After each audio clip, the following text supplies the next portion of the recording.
Conservative political activist Charlie Kirk has been shot. Kirk was actually shot in the neck. The targeted shooting of conservative political activist Charlie Kirk during an outdoor event at Utah Valley University. In September 2025, a tragic headline shocked the nation. Charlie Kirk, founder of a prominent political movement, was reported shot while speaking publicly at a university event. Do you know how many mass shooters there have been in America over the last 10 years? Counting or not counting gang violence? Great. What many thought would be a brief news story quickly grew into something far more complex, a case riddled with unanswered questions, evidence leaks, and political overtones. Who wanted Charlie Kirk silenced, and why? Tonight, we explore the shadows surrounding his assassination.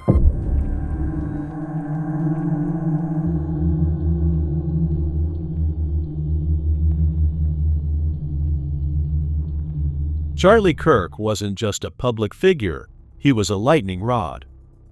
At 31 years old, he had built a following among conservative youth, championing free speech on campus, pushing political activism, and becoming a voice in national debates. He was charismatic, outspoken, and deeply polarizing. It is never right to justify the mass elimination or termination of people under the guise of saying they're unwanted. That's how we get Auschwitz. In September 2025, he organized an event at Utah Valley University called the American Comeback Tour. The day was supposed to be another speech, another rally. Instead, it became the stage of his last public appearance.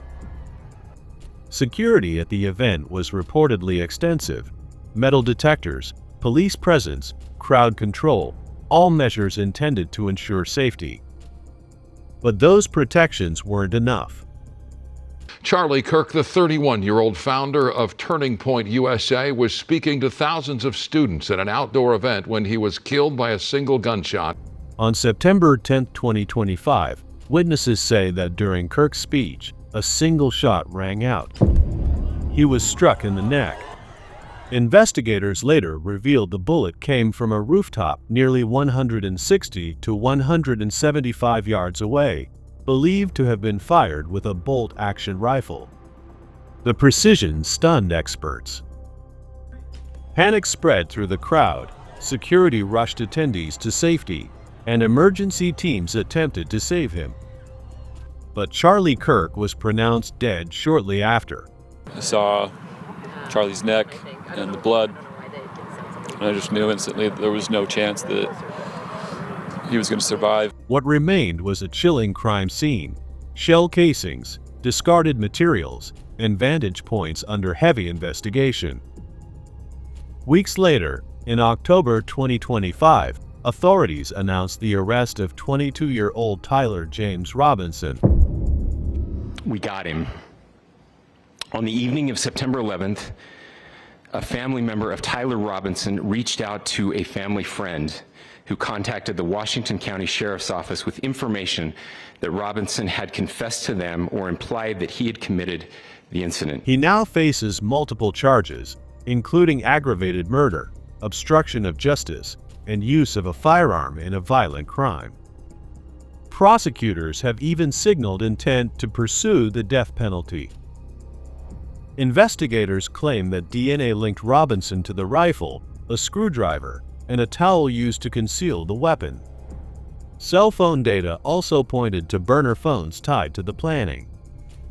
And surveillance appeared to capture someone in tactical gear, marked with police, fleeing the rooftop area. But defense attorneys counter with challenges. Could DNA have been transferred indirectly?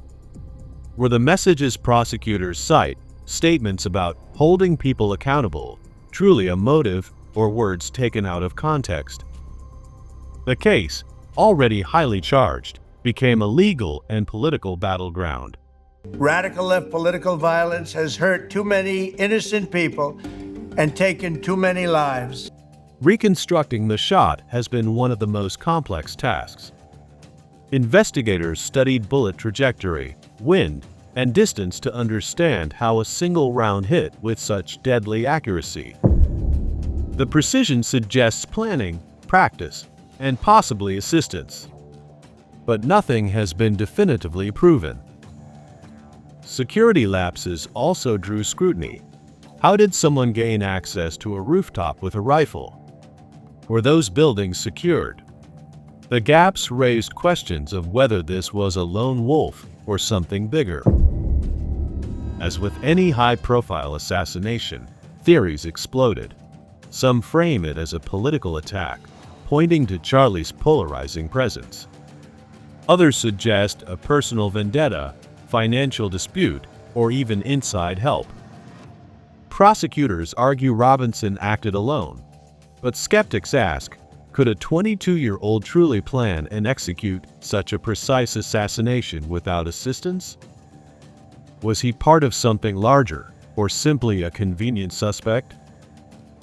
The murder of Charlie Kirk sent shockwaves through politics, media, and public discourse. Supporters saw him as a martyr for free speech.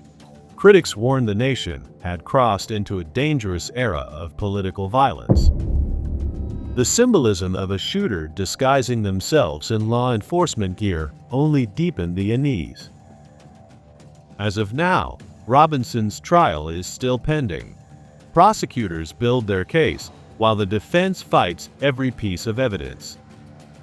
And the public is left waiting, caught between grief, anger, and the unanswered question of whether justice will ever fully be served. The assassination of Charlie Kirk is not just a tragic event. It's a case layered with secrecy, tension, and doubt. For some, the evidence seems clear. For others, too many shadows remain: security failures, rooftop access, political motives, and the possibility of accomplices. What's behind Charlie Kirk's murder? The truth may still be out there, buried beneath secrecy, waiting to be revealed. Thank you for joining me on the Dark Enigma. If this story gripped you, don't forget to like, subscribe, and ring the bell. More mysteries await us. Next time, we'll step once again into the shadows.